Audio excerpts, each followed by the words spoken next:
오늘은 제가 요한복음 3장 22절 또 30절까지 말씀을 중심으로 순종의 사람 세례 요한이라는 제목으로 말씀을 전하고자 합니다. 저희 아내가 음악 선생님이세요. 중학교 음악 선생님. 그래서 이제 또 기말이 점점 다가오잖아요. 그럼 또 시험을 이제 준비하는데 음악은 또 듣기 평가가 있어요. 음악을 들려주고 뭐 이 음악이 무슨 음악이냐, 작곡가가 누구냐, 뭐 그런 걸 이제 막 쓰고 막 그래서 이제 그런 녹음하고 막 그런 걸 이제 아내가 잘 못하기 때문에 제가 이제 도와주거든요. 저는 음악에 잘 문외한이에요. 음악을 잘 몰랐는데 아내 덕분에 막 이제 비발디 사계도 듣고 여러 가지 막 베토벤 교향곡도 듣고 막 그렇습니다. 네. 그런데 20세기에 유명한 그 지휘자가 두 명 있다고 합니다. 미국에 한 명, 독일에 한 명, 그래서 양대 이제 산맥이라고 하는데 미국의 그 유명한 지휘자는 레너드 번스타인. 사진 한번 보여주실래요? 레너드 번스타인. 이분이 이제 유대인 계통인데 이제 미국에 건너가서 미국에서 이제 뉴욕 필하모닉 오케스트라 지휘자로 그렇게 오랫동안 그래서 이제 20세기 음악의 거장 양대 산맥 중에 한 명이라고 합니다. 이 레너드 번스타인과 이제 양대 산맥을 이루는 사람은 유럽에는 폰 카라얀이라는 지휘자가 있대요. 여러분들 이름을 알아두시면 유식한 척 할 수 있습니다. 제가 왜 이 얘기를 했냐면 이 레너드 번스타인이 이게 지휘자예요. 오케스트라 악기가 23가지 이상 사람이 막 100명 정도 되는 오케스트라를 지휘하는 지휘자거든요. 그래서 어떤 기자가 물은 겁니다. 선생님, 여러 가지 많은 악기가 있는데 지휘자로서 가장 다루기 어려운 악기가 어떤 악기입니까? 뭐 예상한 질문 답변은 이제 오보에라든지 뭐 호른이 좀 다루기 어렵대요. 그리고 이제 큰 악기 뭐 하프라든지 이제 오르간이 이제 발도 쓰고 손도 써야 되기 때문에 오르간 발도 쓰고 손도 쓰니까 이게 어렵잖아요, 그죠? 그래서 그런 악기가 어려울까 이제 생각하고 있는데 의외로 이 번스타인이 뭐라고 대답했냐면 제2 바이올린입니다. 그렇게 대답한 거예요. 사실 바이올린은 피아노 같이 많이 연주자가 많거든요. 근데 의외인 거죠. 그러니까 이 번스타인이 그에 대한 이제 설명을 하는 겁니다. 제1 바이올린은 많다는 거예요. 제1 바이올린은 이제 주인공이고 제2 바이올린은 서브로 받치는 역할을 하는 거거든요. 그러니까 앞에 드러나고 나서는 이제 제1 바이올린을 할 사람들은 많고 그런데 제2 바이올린은 시시하다고 생각하는 거죠. 별로 안 중요하다 생각하니까 사람들이 그에 대해서 별로 하고 싶어하는 사람들이 없다는 거예요. 제1 바이올린처럼 똑같은 열정을 가지고 할 수 있는 사람이 있어야지 이제 그게 완벽한 오케스트라가 되는 건데 그 제2 바이올린을 구하는 주자를 구하는 게 어렵다는 거죠. 자, 이것이 무엇을 말할까? 사실 우리도 앞에 나서고 조명받고 칭찬받는 자리에 있는 걸 좋아한다는 거죠. 그거 싫어할 사람이 어디 있겠어요? 누구누구 나오세요. 앞으로 나오세요. 박수 수고하셨습니다. 그렇게 칭찬받고 박수 받는 자리는 다 좋아한다는 거죠. 그런데 이름 없이 빛도 없이 뒤에서 사람들이 잘 몰라요. 토요일날 저녁에 와서 청소하면 아무도 몰라요. 사역자들 다 퇴근하고 뭐 그런 분들, 그러니까 이름 없이 빛도 없이 공동체를 위해서 헌신하는 분들은 우리가 잘 몰라주는 거. 그러니까 때로는 힘든 거죠. 누구도 알아주지 않는다. 이 오케스트라가 잘 되려면 정말 모든 악기들이 다 조화가 돼야지 아름다운 소리를 내지. 누가 하나가 자기가 잘한다고 막 나서가 일어나가지고 막 삑삑삑거리면은 본인은 잘한다고 생각하지만 누가 다 들을 때는 소음이 되는 거잖아요. 우리가 공동체 신앙생활도 마찬가지라는 생각을 하게 됩니다. 우리는 네가 잘났니 내가 잘났니가 아니라 우리가 서로가 다 함께 어우러질 때 우리 교회 공동체가 아름다운, 세상이 볼 때도 아름다운 교회, 하나님이 볼 때도 아름다운 교회가 될 줄로 믿습니다. 제가 이렇게 드러나지 않지만 오히려 자기도 드러날 수 있지만 충분한 능력을 가졌지만 스스로 낮아지고 또 주인공을 이렇게 더 빛나게 한 이 조연 중에 조연, 저는 이 세례 요한, 제가 지난주에 대강절 말씀을 준비하면서 이 세례 요한을 통해서 좀 은혜를 좀 받았어요. 그래서 제가 세례 요한을 좀 더 한번 설교를 했으면 좋겠습니다. 세례 요한을 제가 순종의 사람이라는 표현을 썼습니다. 왜냐하면 능력 없는 사람이 뭐 이렇게 하면은 그냥 그 사람은 그 능력이니까 그냥 뭐 순종하지 않아도 그냥 그 사람의 능력이 그거니까 생각할 수 있는데, 이 세례 요한은 능력이 있어요. 외적으로 볼 때, 혈통적으로 볼 때도 누가 보더라도 능력이 있는 사람이에요. 그래서 그때 당시 사람들이 메시아인가 아닌가? 엘리야 선지자가 아닌가? 그렇게 이제 생각할 정도로 능력이 있었던 사람이죠. 하지만 이 세례 요한은 내가 주인공이 아닌 걸 알고 있었다는 거죠. 사실 우리가 이거를 깨닫는 게 사실 어렵거든요. 다 주인공이 되고 싶어 하지, 또 조연해 그럼 좋아할 사람 없다는 거예요. 근데 세례 요한은 내가 비록 주연이 아니더라도 내가 그 예수님을 높여드릴 수 있다면 나는 그 역할에 만족한다. 그 모습이 너무나 우리가 본받아야 될 모습. 특별히 이제 연말을 지나면서 우리가 일꾼들을 세워야 되는데, 다들 이제 칭찬받는 자리, 뭔가 이렇게 드러나는 자리는 좋아하지만 정말 힘든 자리, 교사라든지 뭐 목자나 인도자라든지 뭔가 이렇게 좀 힘들 것 같은 자리는 다들 좀 안 하려고 하는 모습 보면서 우리가 이 세례 요한 같은 그런 모습이 필요하지 않을까라는 생각을 하게 됩니다. 바라기는 저와 여러분, 물론 능력이 많으신 분들이지만, 그렇죠? 우리가 이 공동체를 위해서 꼭 필요한 자리, 주님이 나를 부르셨다면 그 자리에 기쁨으로 순종할 수 있는 저와 여러분 되시기를 주님의 이름으로 축원드립니다. 우리가 세례 요한에 대해서, 그럼 세례 요한이 얼마나 능력이 있길래 그가 순종했나, 그가 겸손해졌나, 우리가 한번 좀 살펴봤으면 좋겠는데요. 자, 세례 요한은 아론의 자손, 아론의 후손이었던 사가랴와 엘리사벳의 자녀였습니다. 사가랴와 이 엘리사벳은 이 아론 제사장, 정통 제사장 집안의 자손인 거죠. 순수한 제사장 가문 출신이라는 겁니다. 시시한 그런 혈통이 아니라는 거예요. 자, 그리고 이 요한도, 세례 요한도 노년에 천사 가브리엘의 수태고지를 통해서 하나님이 주신, 하나님이 잉태하게 한 그러한 선물이었다는 거죠. 그래서 처음에 천사가 사가랴에게 너가 아들을 낳을 거야 했을 때 사가랴도 믿지를 못한 거예요. 지금 제사장인데도 못 믿는 거예요. 왜? 나이가 많아서. 내가 무슨 어떻게 애를 낳아. 자, 누가복음 1장 우리 18절 말씀 한번 볼까요? 자, 사가랴가 천사에게 이르되 내가 이것을 어떻게 알리오? 내가 늙고 아내도 나이가 많으니이다. 나이가 많으니까 이거는 날 수 없다. 육신적으로 알 수 없다. 하나님께서 강권적으로 허락해 주신 그러한 은혜의 선물이라는 거죠. 자, 또한 요한이라는 이 세례 요한이라는 이름도 그냥 짓고 싶어서 지은 이름이 아니라는 거예요. 임마누엘, 예수님을 임마누엘이라 했던 것처럼 요한도 천사가 요한이라고 하라, 그렇게 정해졌다는 거죠. 누가복음 1장 59절 60절 보면은 난지 8일이 되매 아이를 할례하러 와서 그 아이의 이름을 아버지의 이름을 따라 사가랴라 하고자 하더니 그 어머니가 대답하여 이르되 아니라 요한이라 할 것이라 하매. 자, 이제 난지 8일에서 할례하고 이름을 지으려고 했어요. 그런데 사가랴가 못 믿어 의심해가지고 입이 벙어리가 됐거든요. 그러니까 주변에서 친척들이 그럼 이 아이를 아버지 이름 따서 사가랴로 짓자 그랬더니 엘리사벳이 아니라는 거예요. 안 된다는 거예요. 남편이 요한이라고 지어야 된다고 했다는 거죠. 천사가 요한으로 이름을 져야 된다는 거죠. 하나님의 사랑을 받은 자라는 뜻의 요한이라는 이름을 져야 됐다는 거죠. 그래서 요한이 된 겁니다. 자, 그리고 세례 요한은 이제 자라면서 나시린의 삶을 살아갔던 것을 보게 돼요. 구별된 삶을 살았는 거죠. 유대 광야에 지내면서 낙타 털옷을 입고 메뚜기와 석청을 먹고, 그리고 이제 포도주나 독주를 금하고. 자, 나실이라는 건 뭐예요? 자신을 하나님께 구별돼서 드린 존재라는 거죠. 성별하다라는 뜻의 히브리어 나자르라는 말에서 유래된 이 나실인, 헌신된 사람이라는 거죠. 하나님의 일을 위해서 헌신된 자, 바로 이 요한이라는 거죠.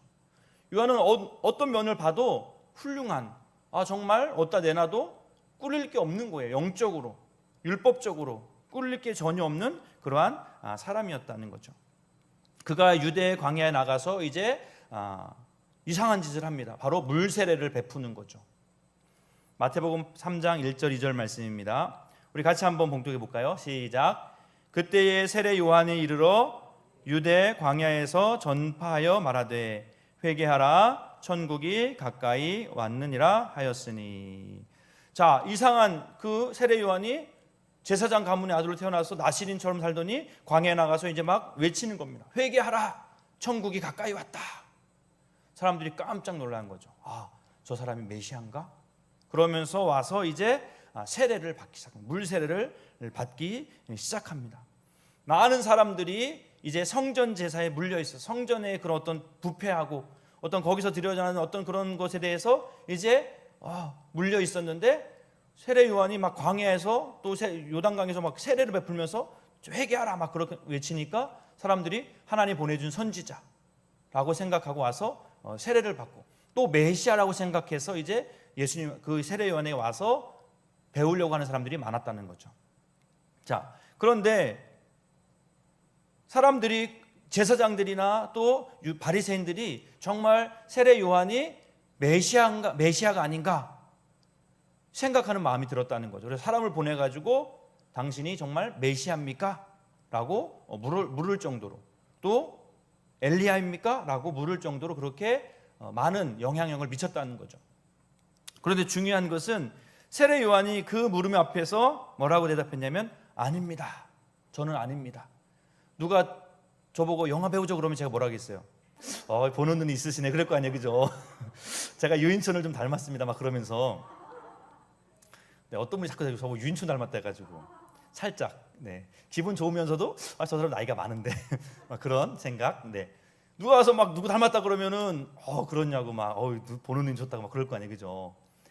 근데 세례 요한은 아니라는 거예요. 나는 메시아가 아니라는 겁니다. 나 엘리야 아니라는 거예요. 그럼 누굽니까 당신은? 나는 그냥 광야에서 외치는 소리, 보잘것없는 그냥 외치는 소리라는 거예요.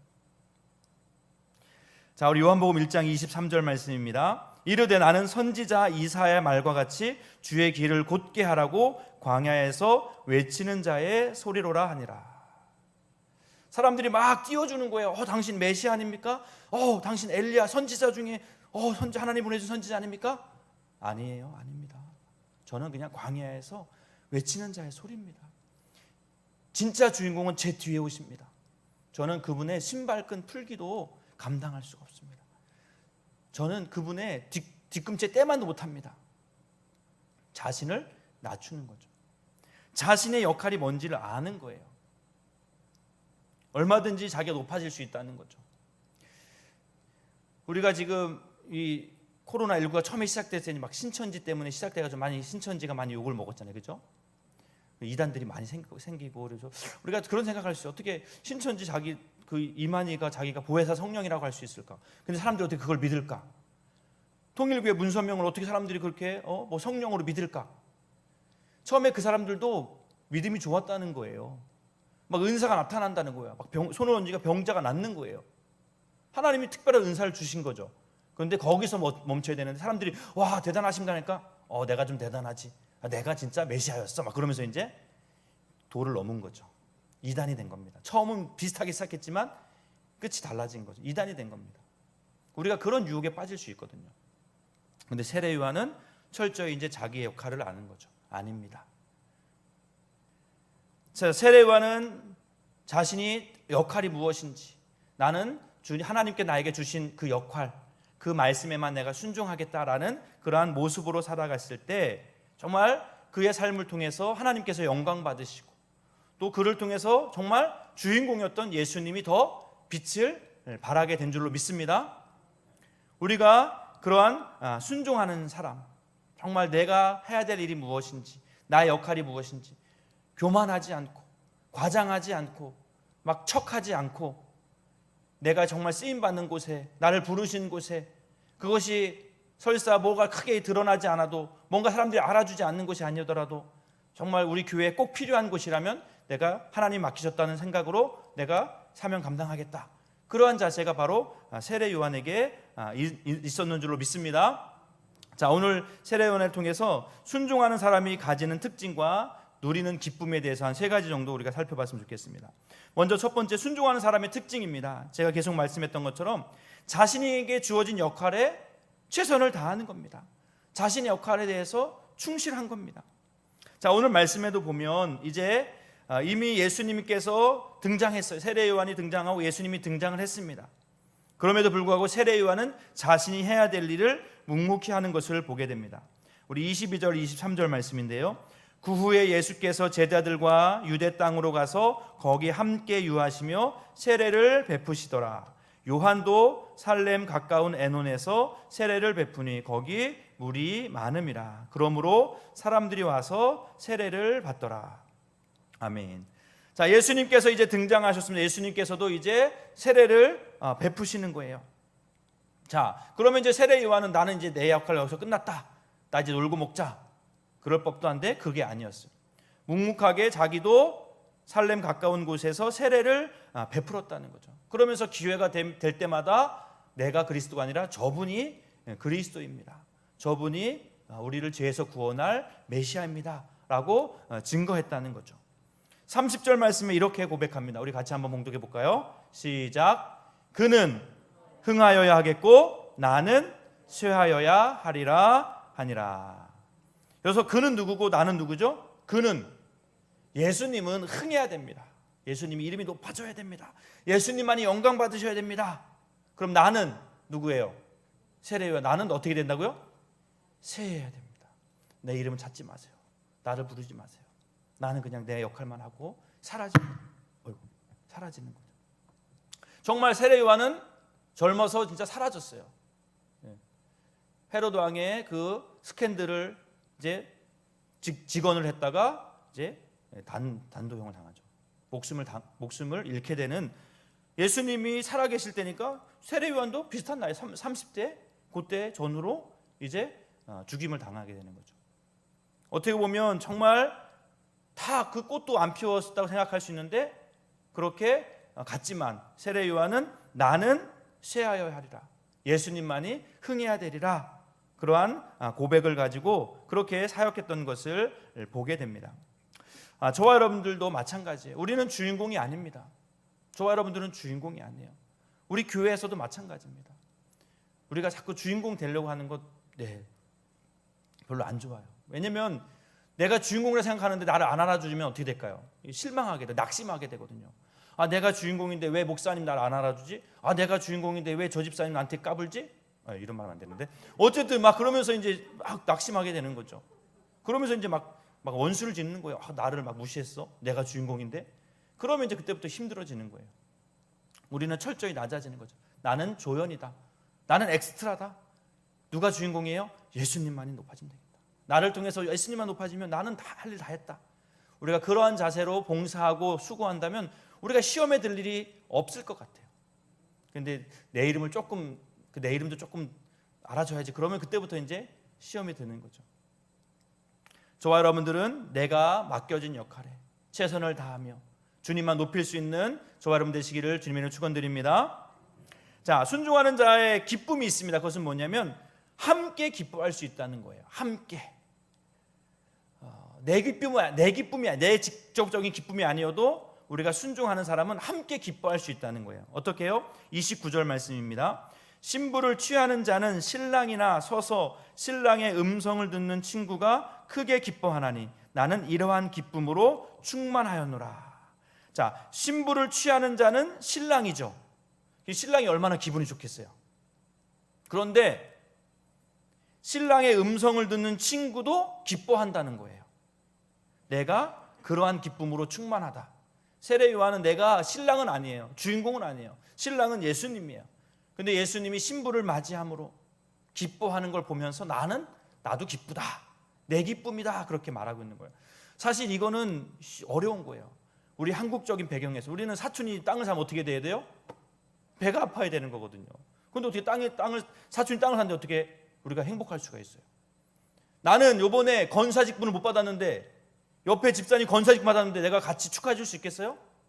교회를 안 떠나면 다행이지. 이게 어려운 거거든요. 어려운 거예요, 정말로.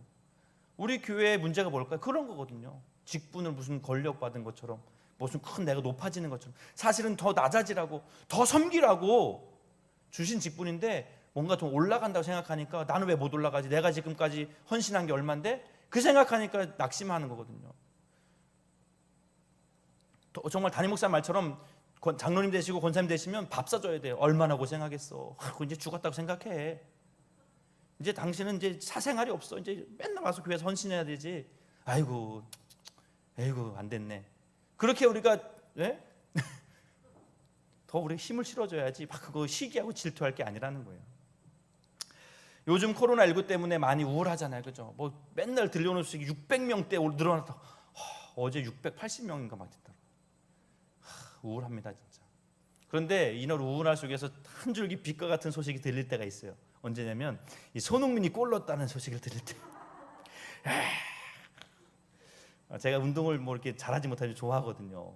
근데 우리가 그 많은 분들이 정말 그런 것을 이제 대리 만족을 느끼는 것 같아요, 그죠? 우리가 IMF 때 누구 때문에 기뻤어요? 여러분들 혹시 IMF 때 누구 때문에 기쁘셨는지 기억나시나 모르겠다. 박세리, 그렇죠? 또 박찬호, 메이저리그 박찬호 야구 선수. 그분들이 막 이제 막 우승하고 막 승하면 괜히 그때 그것 때문에 이제 우리가 또 우울한 IMF를 잘 이겨냈던 것 같은데, 요즘 우리 코로나 때문에 우울한데 이 손흥민이가 지금 막 팔팔 날고 있잖아요, 그죠? 엊그저께 보니까 또 원더골을 턱 넣어가지고 세계가 들썩거리고 있어요 지금. 네네. 자, 그런데 제가 그 얘기를 하고 싶은 게 아니라, 손흥민이가 원래는 이제 작년까지만 해도 골도 많이 넣었지만 사실 얘가 어시스트, 패스를 많이 했거든요. 케인이라는 선수가 있어요. 사실은 이 토트넘의 주 공격수는 케인이라는 선수거든요. 손흥민은 그 날개고. 그래서 손흥민이 많이 패스를 해줬어요, 케인한테. 케인이 골을 많이 넣어서 케인이 득점 왕도 2번 되고 뭐 되게 잘하고 있어요. 근데 지금은 이제 케인이 막 손흥민한테 밀어주는 거예요. 그럼 손흥민이 골을 넣고. 자, 그런데 서로 기뻐한다는 거예요. 내가 골을 넣어야지 기쁜 건데 내가 골을 넣지 않아도 기쁜 거예요. 손흥민도 케인이 넣어도 기뻐하고, 케인도 손흥민이 넣어도 기뻐하고, 또 그 수비수들도 기뻐하는 거예요. 왜 그럴 수 있을까? 사실 골 넣은 사람한테만 스포트라이트가 카메라가 딱 비춰지는 거거든요. 골 할 때 막 이렇게 세레모니 할 때 카메라가 손흥민이 비치지 딴 사람 비치지 않거든요. 그런데 다 기뻐하는 거예요. 왜 그럴까요? 그 사람들이 다 뭐기 때문에? 한 팀이기 때문에 그런 거예요. 우리가 한 팀이라면 내 기쁨이 아니어도 우리가 함께 기뻐할 수 있다는 거죠. 우리 교회 안에서 누군가 잘 되면 누군 자녀가 이번에 대학에 입학했대. 우리 자녀 떨어졌는데 에이, 그게 아니라 축하한다, 잘 됐다. 그래 축하한다, 감사하다. 우리가 함께 기뻐할 수 있는 거 왜 그런 거예요? 우리가 남남이고 적이 아니라 한 팀이기 때문에. 우리가 한 공동체잖아요. 교회가 하나잖아요. 한 공동체. 우리가 그럴 때 같이 기뻐하는 거죠. 만약 여러분들 누가 잘 됐을 때 배가 아프면 여러분이 아직 우리가 한 공동체가 아닌가, 내가 좀 뭔가 부족한가, 여러분들 생각해 보셔야 돼요.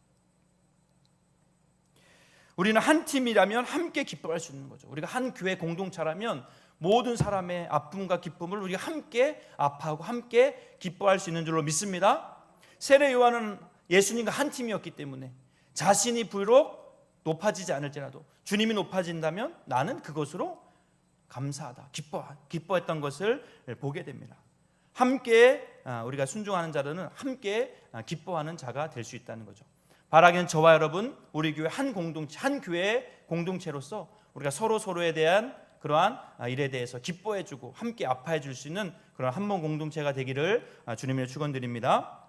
세 번째, 이렇게 하나님의 말씀에 순종하는 자에 대해 주시는 그러한 최고의 찬사가 있다는 거예요. 세례 요한에 대해서 예수님이 이러한 찬사를 보내고 있습니다. 마태복음인데요. 마태복음 11장 11절 말씀 우리 같이 한번 봉독해 보겠습니다. 시작. 내가 진실로 너희에게 말하노니 여자가 낳은 자 중에 세례 요한보다 큰 이가 일어남이 없도다. 그러나 천국에서는 지극히 작은 자보다 그가 크니라. 자, 이게 무슨 말이에요? 여자가 낳은 자 중에서 세례 요한보다 큰 이가 일어남이 없다. 뭐예요? 여자 중에서 낳지 않은 자가 누가 있어? 다 여자주가 낳았죠. 그 중에 제일 위대한 자라는, 큰 자라는 거예요. 세례 요한은 자기를 자꾸 낮추고 자기를 주님 앞에서 낮췄는데 예수님은 세례 요한 대단해, 훌륭해, 여자 중에 나중에 그보다 큰 자가 없어 라고 그렇게 높여주셨던 것을 보게 돼요.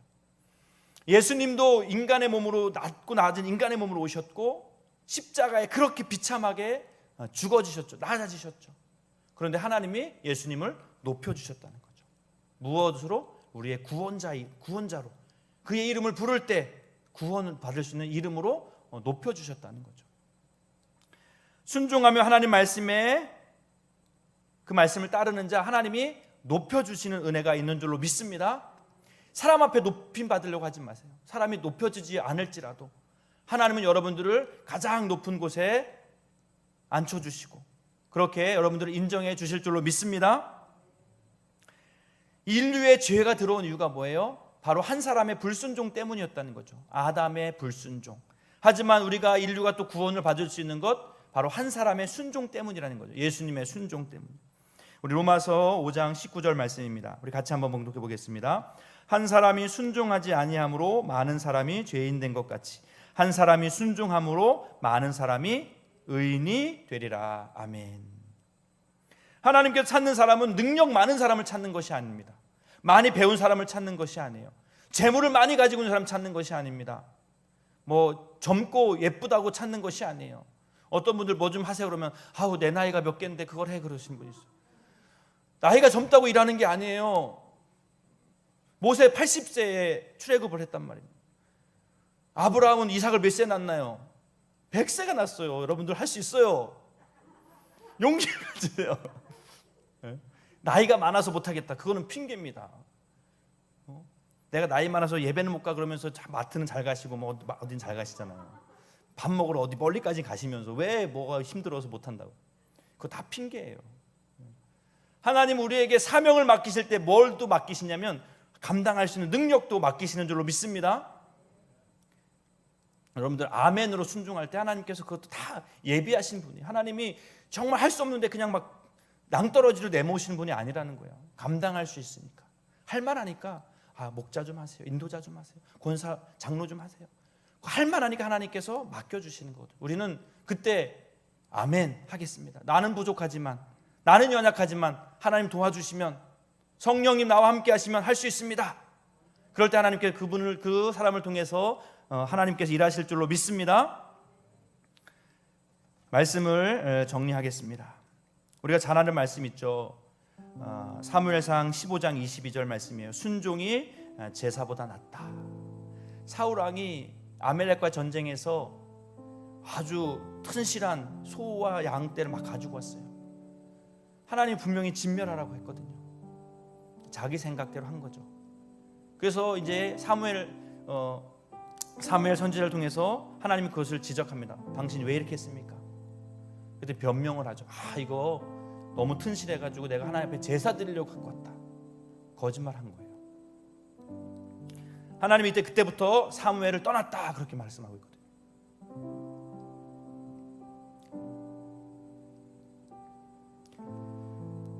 순종이 제사보다 낫다. 하나님 다 알고 계세요. 우리가 어떤 핑계를 대던 이것 때문에 못하고 저것 때문에 못하고 나도 알고 있고 하나님도 알고 있어요. 하나님은 부르심 앞에 부족합니다. 연약합니다. 하지만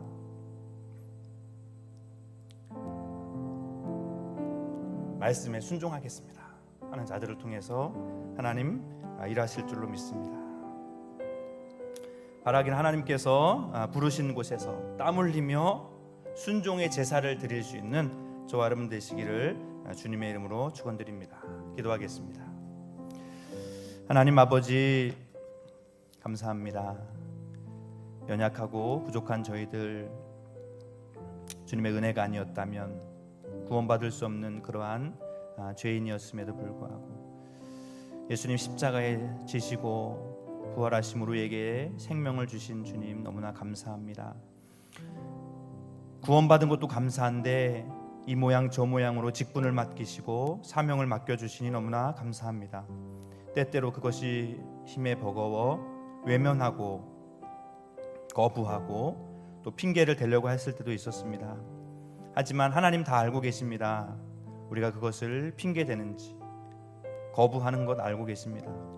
하나님 세례 요한 본인도 높임 받을 만한 그러한 자격이 있었지만 그러한 여러 가지 외형적인 모습이 있었지만 철저히 자신을 낮추고 말씀에 순종함으로 예수님을 드러냈을 때에 예수님께서 그를 여자가 난 자 중에 가장 높다고 그렇게 높여주셨고 지금도 우리가 세례 요한을 바라보면서 순종의 사람으로 우리가 기억할 수 있도록 인도해 주시니 너무나 감사합니다.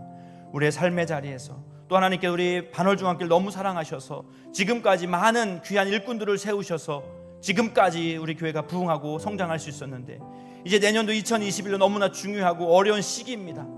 하나님께서 내 이름에 순종하고 내 말씀을 가지고 순종할 사람 한 명을 찾고 계시는데, 우리가 그 부름 앞에 아멘으로 순종함으로 내가 한 것이 아니라 주님께서 하셨습니다 고백할 수 있는 우리 모두 될 수 있도록 인도하여 주시옵소서. 감사드리며 예수님의 이름으로 기도하옵나이다. 아멘.